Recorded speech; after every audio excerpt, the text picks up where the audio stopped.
सिडकोच्या अखत्यारीतमधले काही हरितपट्टे आहेत त्याच्यावर काही मंडळी अतिक्रमण करण्याचा प्रयत्न करते. मात्र ॲक्च्युली हरितपट्ट्याला हरितपट्ट्याचं स्वरूप असायला हवं. याकरता सिडको प्रशासनानं काय पावले उचललेली आहे आणि जर कोणी व्यक्ती जर त्या हरितपट्ट्यावर अतिक्रमण करत असेल तर आपलं सिडको प्रशासन काय कारवाई करेल?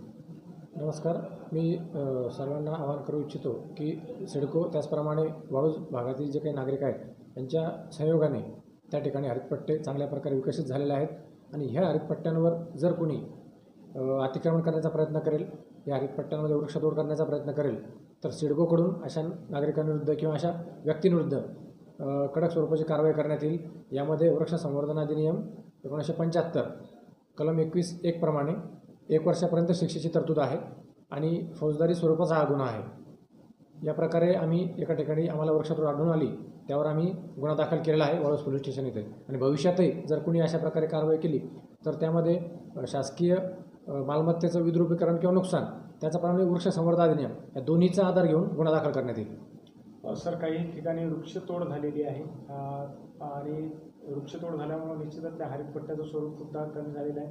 भविष्यामध्ये आता पावसाळासुद्धा जवळ आला आहे. त्या दृष्टिकोनातून वृक्ष रोपण करण्यासाठी सिडको प्रशासन काही पावले उचलणार आहे का त्या हरितपट्ट्यासाठी?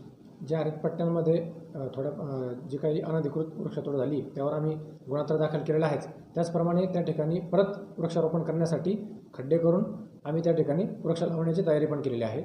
तर यास कामी सर्व नागरिक व संस्थांनीही आम्हाला सहकार्य करावं.